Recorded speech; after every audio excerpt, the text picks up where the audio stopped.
Assalamualaikum warahmatullahi wabarakatuh.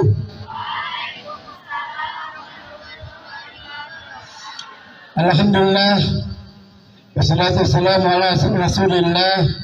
Asyhadu an la ilaha illallah wa la syarika lah wa asyhadu anna Muhammadan abduhu wa rasulullah nabiyya ba'dah. Asyhadu an la ilaha illallah wa la syarika lah wa asyhadu anna Muhammadan abduhu wa rasulullah nabiyya ba'dah. Wa qala ta'ala yarfa'ullahu allazina amanu minkum wallazina utul ilma darajah. Wa qala aidan laqad kana lakum fi rasulillahi uswatun hasanah. Faqala Nabi sallallahu alaihi wasallam liutammima karimul akhlaq. Sadaqallahu azim wa sadaqa rasulullah asmin. Yang saya hormati keluarga besar Kementerian Agama Kabupaten Negeri Hilir yang tidak bisa saya sebutkan satu persatu. Yang saya hormati keluarga besar Madrasah Sanawiyah Negeri 2 Tembilahan yang tidak bisa saya sebutkan satu persatu. Yang saya hormati para undangan, adik-adik kami, para junior yang dimuliakan. Alhamdulillah, orang ganteng masuk Madrasah Sanawiyah yang kedua. Salah satu di antara anak-anak didik yang lulus dari sini, di antaranya ada Pak Zainal Arifin, Ibu Haja Rasidah, kemudian ada lagi Bu Lia juga saya lihat tadi baru masuk saya. Alhamdulillah hampir 20 tahun saya melanglang buana menjadi seorang dai yang mengharapkan sekolah MTSN mengundang saya. Alhamdulillah 20 tahun hanya hari ini belum diundang. Apa masalahnya? Saya tidak tahu. Yang guru yang ada hanya teman saya yang tidak pernah memberikan pendidikan kepada saya. Guru saya yang mengajar ila hadatan Nabi Mustafa sallallahu alaihi wasallam, hadatan ila ruhum. Guru kita semua. Al-Fatihah. Alhamdulillah. Ya kenapa? Seratus.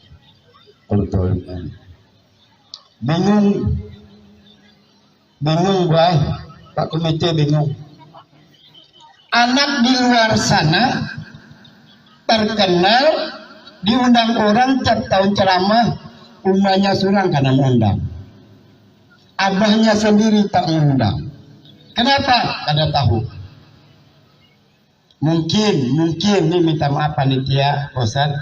Mungkin kenapa saya tolak, lebih baik saya kembali ke rumah saya. Memberikan arahan kepada adik saya, nih loh kakakmu, nih loh seniormu yang jadi orang, dulu jadi apa? Ya orang juga dong. Asal jadi monyet. Enak. Jangan bangga. Diutammima karimal akhlak, utamakan. Jangan kebanggaan, jangan kesombongan. Yang kamu hafal Al-Quran, jangan kamu bangga dengan hafal Quranmu. Itu Al-Quran lo. Kamu hafal Al-Quran 30 juz, tapi yang jadi masalah isi kandungan Al-Quran, apakah kamu amalkan dalam kehidupanmu? Entar kamu injak-injak. Minta maaf.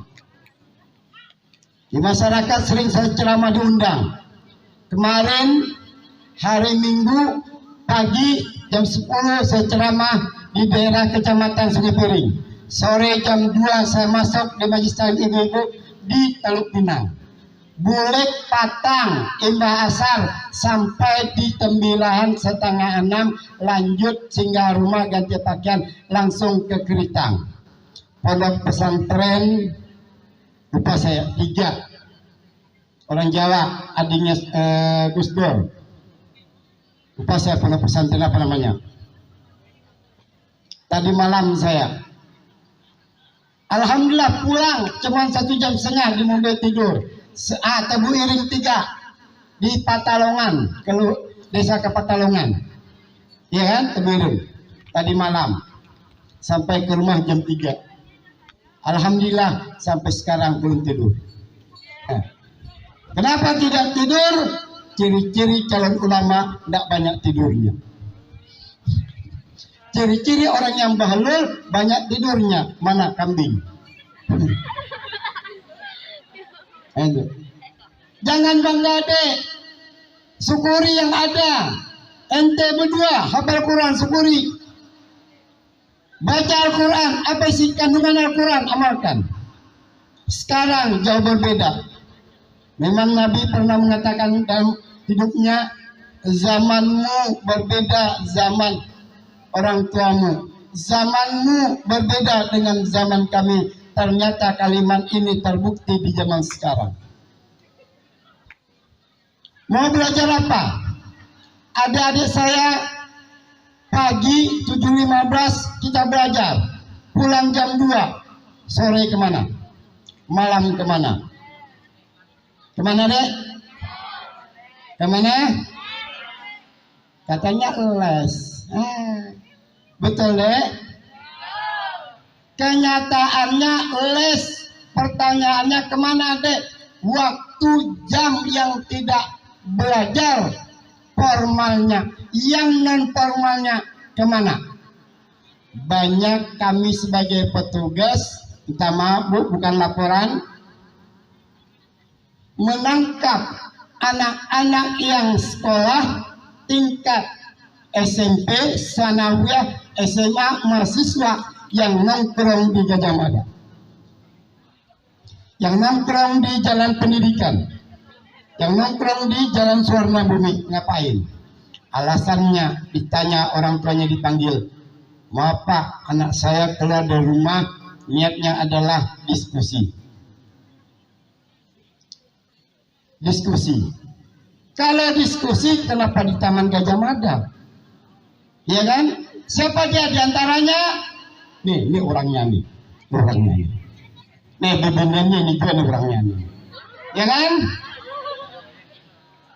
Jangan deh, kalau antum semua merasa mempunyai identitasmu Madrasah Sanawiyah Negeri 2 Tembilahan, siang pagi menjelang siang kamu belajar, sore jangan kemana-mana, ulangi pelajaranmu yang ada pagi tadi di rumah. Malamnya kemana? Tembilahan ini tidak ada tempat, ruang dan waktu pun mau belajar ada. Sampai malam saja 7 malam, Majlis Taklim buka semua. Sehingga tabrakan jadwal, ada Majlis Taklim yang mengajarkan sore. Bayangkan, waktunya tidak cukup.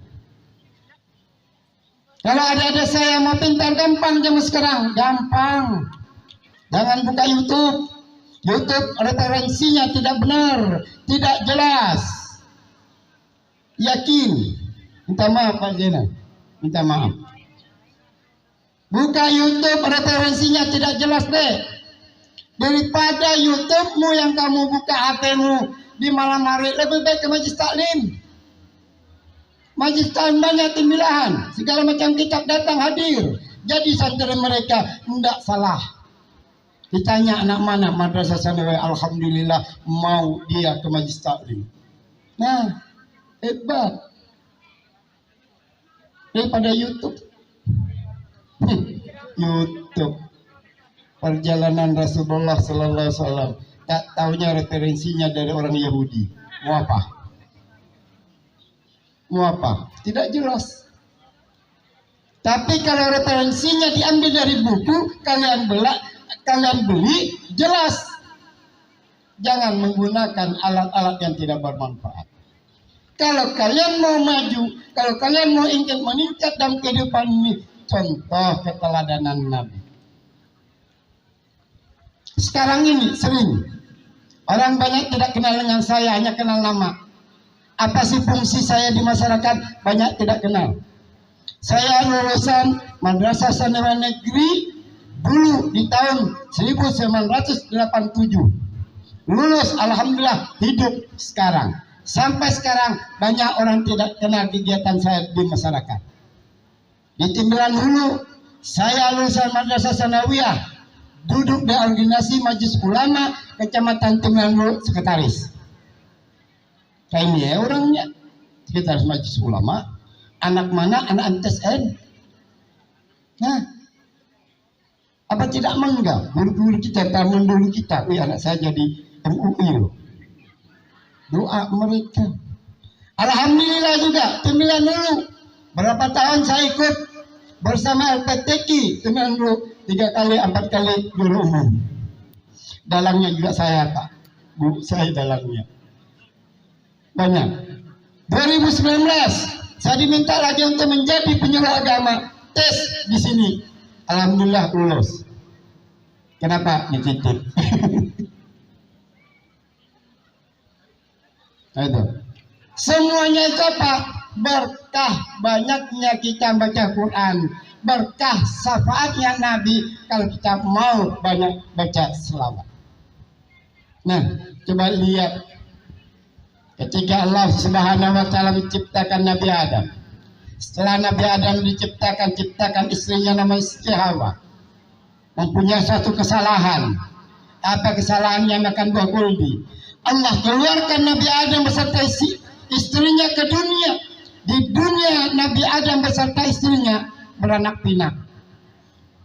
Silih berganti tahun sampai di zaman Nabi Ibrahim alaihissalam. Dari Nabi Ibrahim alaihissalam berganti tahun, berganti para nabi sampai kepada Abdullah. Dari Abdullah menikah dengan seorang perempuan yang namanya Aminah. Hasil perkawinannya di dalam perut seorang ibu Aminah ada seorang bayi. Yang bayi ini bakalan akan lahir di dunia menjadi seorang rasul, menjadi seorang nabi, pemimpin umat. 3 kitab, Injil, Taurat, dan Zabur, di dalam itu ada disebutkan, tapi penganutnya tidak mempercayainya. Para guru-gurunya tahu dan tidak mau memberitahu. Lahir Nabi kita Muhammad sallallahu alaihi wasallam di dunia ini sebagai rahmatan lil alamin. Lahir Nabi kita, apa hikmah yang terkandung di dalam kelahirannya Nabi kita? Ada 2 yang perlu kita ketahui. Nabi kita lahir di dunia ini pertama sudah dihitan. Tahu dihitan? Apa namanya hitan itu? Disunat. 1. Yang kedua, Nabi lahir sudah terputus akan tali pusatnya. 2 hikmah yang dapat kita ambil pelajaran. 1 dihitan, 1 terputus akan tali pusatnya. Dihitan, apa maknanya hitan? Hitan adalah membicarakan masalah toharah, kebersihan. An-nasabatu minal iman, kebersihan itu adalah bahagian daripada iman. Sore mau pulang sekolah atau pagi datang, tuh kita kalau istirahat makan yang pakai plastik, jangan buang plastik sembarangan. Tapi buanglah pada tempatnya, juga membaca kebersihan. Apalagi makna daripada terputus akan tali pusatnya. Tahu pusat? Tahu pusat pemerintahan? Tahu pusat? Nabi lahir terputus akan tali pusatnya. Apa makna tali pusat? Makna tali pusat ini, pusat adalah aurat. Maka jaga auratmu, jangan menjadikan auratmu sebagai tontonan, karena dia adalah bisa mempermalukan akan dirimu sendiri. Suatu kisah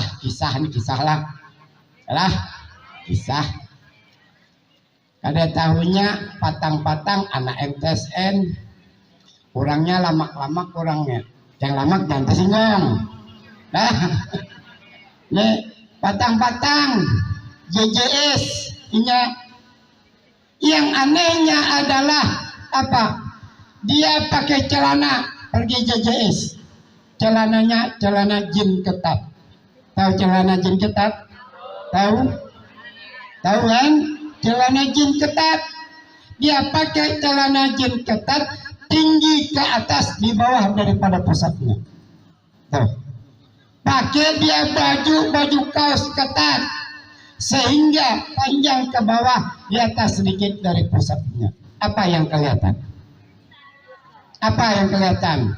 Kelihatan pusat berjalan. Nah, gitu. Orang hadapan melihat, dek, apa bang? Tuh kelihatan pusatnya. Nah, akhirnya bagaimana menutup pusatnya dengan apa? Dengan baju yang pendek. Dia tarik, begitu. Berjalan bongkok. Nah, jalan bongkok.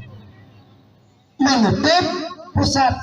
Ketika dia bongkok begitu, orang di belakang berkata, dek, ya. Apa bang ya? Tuh kelihatan di belakang itu. Apa di belakang? Ternyata selawat-cawatnya kelihatan. Ayo. Dia tarik lagi ke belakang, bajunya terbuka, yang di depan kelihatan pulang pusatnya. Yang pusat itu bagus. Pusat betingnya kayak kelikir. Girang latat pulang, la ilaha illallah. Iya, ditutup dengan ke depan ditutup, tinggal di belakang terbuka. Yang kelihatan apa? Selawat jawabnya, ya mun bersih, betah lambuan. Ya kan? Siapa yang salah?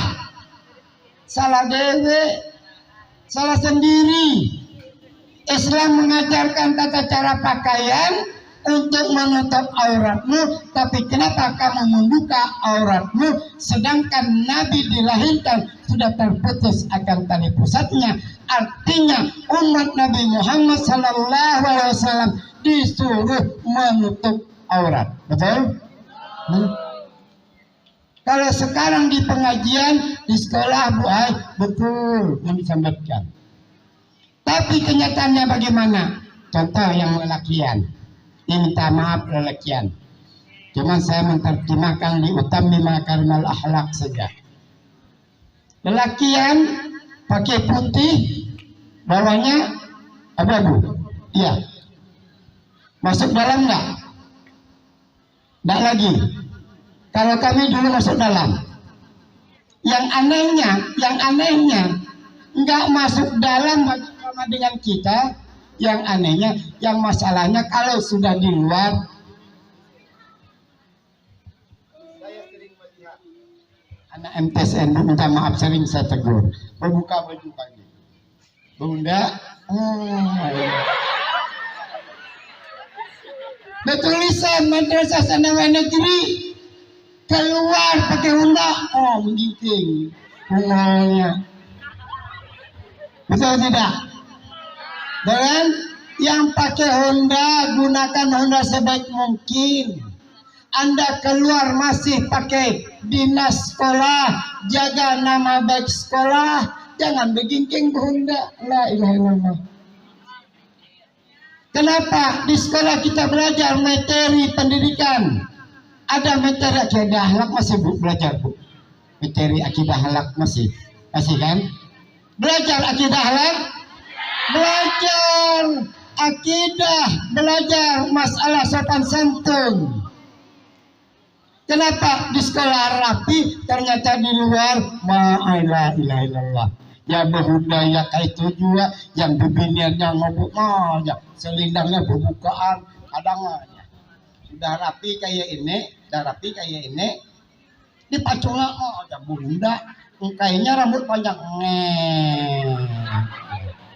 Ngaku sanawiyah, itu bukan ngaku sanawiyah, mempermalukan sekolahmu sendiri di luar. Bagaimana orang mau yakin bahwasanya madrasah sanawiyah itu sebagai madrasah unggulan kalau kita sendiri di luar mempermalukan identitas sekolah kita? Itu yang dijaga. Ya kan? Dua hikmah yang dapat kita ambil dari lahirnya Nabi. Nabi besar, mendapatkan perintah wahyu dari Allah Subhanahu wa taala untuk mengajarkan ajaran Islam kepada umat. Lalu Allah katakan di Al-Qur'an, Iqra. Betul? Iqra. Lanjut. Iqra. Iqra bismillahirrahmanirrahim. Sanawiyah. Iqra bismillahirrahmanirrahim. Baca Iqra, kata Allah ayat pertama turun, surah pertama turun, Iqra. Iqra, kata Allah, baca. Apa yang dibaca? Banyak orang bisa mengatakan Iqra, baca. Yang dibaca apa, Bu? Yang dibaca apa, Pak? Apa deh yang dibaca? Kita baca Iqra, surah Al-Alaq. Iqra, baca, kata Allah. Apa yang dibaca? Al-Quran yang kita baca. Terjemahkan Al-Quran di dalam hidup kita. Kalau Iqra, baca, yang dibaca Al-Quran, terjemahkan Al-Quran dalam kehidupan kita. Bagaimana dia? Allah katakan dalam Al-Quran, yarfa'ullahu allazina amanu minkum wallazina utul darajah. Orang yang beriman, kata Allah, orang yang mempunyai ilmu pengetahuan, Allah angkat derajatnya dalam kehidupan ini. Iqra, baca. Kita kan lain. Iqra, baca, yang dibaca pada referensi yang ada di YouTube. Ya, lagu-lagu yang ada di YouTube. Itu dia tuh. Kenapa kita melakukan itu semua? Karena kita tidak kembali kepada Iqra yang Allah katakan kemana manfaat dan kehidupan ini. Itu dia bicara. Yang ketiga, hikmah daripada maulidin Nabi Muhammad sallallahu alaihi wasallam apa? Di dalam ajaran Islam yang diajarkan oleh Nabi Muhammad sallallahu alaihi wasallam kepada umatnya, yang perlu adik-adik saya perhatikan, perlu sekali kita perhatikan adalah ibadah salat. Wabil khusus kepada ibu yang mengajarkan ilmu fikih.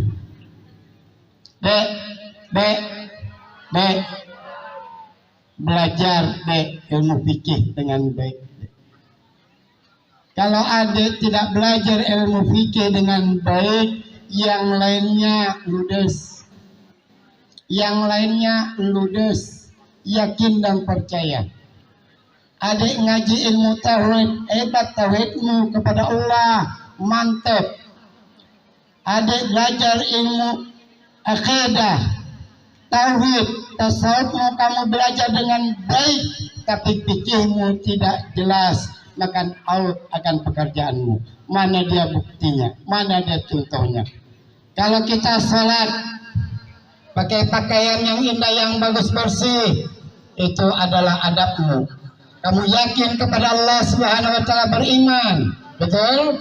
Tauhidmu. Ketika kamu salat mustaqbil kiblah kepada Allah, salat maghrib salat rakaatain, maghrib 3 rakaat, Allahu Akbar. Tauhidnya masuk, tasawuf, akidah, akhlaknya masuk. Tapi ketika dia salat tidak berwudu, sahkah perbuatanmu? Sah. Apakah wudu itu ada di ilmu tauhid? Ada ilmu tauhid? Enggak ada. Berwudu itu apa ada? Di ilmu akidah, akhlaknya ada, di akhlak, akidah akhlak. Ada. Enggak ada. Yang ada di ilmu fikih. Maka manfaatkan ilmu fikih sebaik-baiknya, pelajari ilmu fikih sebaik-baiknya. Antar nanti kamu beribadah menjadi masalah. Ayo, anak sanawiyah, berapa sih yang namanya najis? Terbagi berapa? Ayo, siapa yang tahu? Najis berapa? 4. Setahu saya dulu tidak 4. 10. Ayo, siapa yang tahu? Najis terbagi number 1. 3 padahal nggak ada tahu. Ayo. Pertama, najis muhab, 2 mus sita, 3 mugal. Nah, pelajari itu. Kalau itu tidak beres, bagaimana mau beribadah? Salat ada rukunnya loh. Rukunnya 13 loh. Syaratnya macam-macam. Nah yang jadi masalah rukunnya jelas, syaratnya tidak jelas, batal dong. Ayo, teknik salat ada berapa? Ayo, rukun salat ada berapa? Ayo, berapa? 3. Rukun salat itu 3, tidak 13. 3. Mana yang 3? 1, hukumnya adalah kauli. 2 adalah fi'ali. 3 adalah kalbi. Yang 13 adalah susunannya beda. Salah? Enggak, betul. Kalau kita salat, 3 pelajarannya di dalam salat. Mana kita tahu hukum kaulinya, bacaannya bagaimana. Kita salat harus tahu hukumnya yang bagaimana fi'li, perbuatannya, gerakannya. Kalau kita salat tahu di hukum qalbinya, bagaimana niatnya. Kalau 3 tidak beres, bagaimana mau sholatnya beres. Ini ada musalla, betul? Betul? Betul? Ajak enggak di waktu zuhur? Itu persoalannya, Bu. Ajak enggak? Ajak enggak? Enggak, kan? Musalla yang dibangun, minta maaf, Ustaz, minta maaf. Saya tidak menggurui, cuma saya dapat dari guru juga. Musalla masjid yang didirikan di suatu tempat adalah fardu kifayah. Jadi kalau dia tidak ada yang azan, satu sekolah dosa. Tapi kalau ada satu orang azan, tapi lain enggak sholat, fardu kifayahnya selesai. Ini bukan kata saya nih, Ustaz. Bu ya, bukan kata saya, tapi hasil pendidikan guru kepada saya. Saya cuma mengembalikan. Nah, itu. Salat 3, hati-hati yang 3 ini. Saya mempunyai jamaah sekitar 250 orang dari kecamatan Timlan Hulu dan kota sebanyak 250 lebih. Saya mengisi majlis taklim saya, anggotanya 250 lebih, Pak. Yang ilmu ajarannya cuman adalah generasi Qurani. Yang isi majlis itu hanyalah baca Quran. Mulai dari umur 50 sampai umur yang 20 belajar Al-Quran. Jadi semua yang ada. Yang orangnya 200-an lebih orangnya adalah manusia yang asalnya sampah masyarakat. Menurut masyarakat. Preman-preman yang bertato. Preman-preman yang minum. Tahu minum? Mau nengok cara orang minum? Aku perhatikan.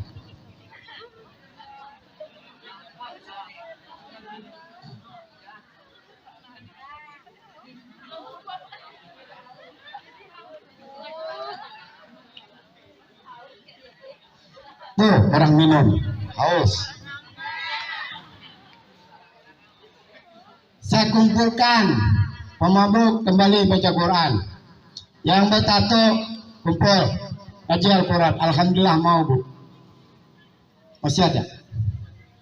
Yang anehnya masih ada sekarang. Anak pengajian saya ngaji, indah ngaji, keluar apa kerjanya, Pak? Pasti membawa tuak sedikit. Ustaz, aku minum tuak ya, Pak. Silakan. Ada salah seorang guru yang tahu menegur saya, Ustaz, kenapa ente mengajarkan Al-Quran tetapi anaknya masih tuak? Kata saya, minta maaf Ustaz. Metode pendidikan yang saya berikan, biarlah dia sedikit minum tuak, yang penting mengaji, daripada banyak yang tidak minum tuak tapi tak pandai mengaji. Betul? Itu cuma misinya. Akhirnya alhamdulillah, Pak. Yang sedikit-sedikit hampir ada 200 lebih pengajian saya. Itu. Dengan apa? Ya ilmunya ada. Salat dengan ilmunya. Kadang-kala kita ketemu di masyarakat, adik-adik, amun ada pian kena, amun maghrib isya, rajin-rajin ke musola yang dekat rumah ente. Rajin-rajinlah masuk ke dalam masjid untuk melaksanakan praktek sholatmu. Kalau di sekolah hanya teori, tapi prakteknya ada di masyarakat. Rajin masuk masjid, rajin masuk musala untuk prakteknya. Apa yang kamu ketemukan di sana beraneka macam, jangan engkau salahkan, jangan engkau teburkan, biarkan ilmu masing-masing. Ini ada Pak kejadian daerah luar sedikit lah lautannya. Saya ceramah malam, dapat sampaikan karena fisik saya sudah tidak sanggup lagi untuk berdiri, karena dalam setengah bulanan ini saya terus berdakwah kemana-mana kepada guru-guru kami. Doakan kami tetap istiqamah dalam menjalankan tugas sebagai abdi negara, sebagai pelanjut risalah Nabi Muhammad SAW kepada umat. Amin ya rabbal alamin. Hadanallahu wa iyyakum ajmain. Wallahu muwaffiq ila aqwamit thariq. Wassalamualaikum warahmatullahi wabarakatuh.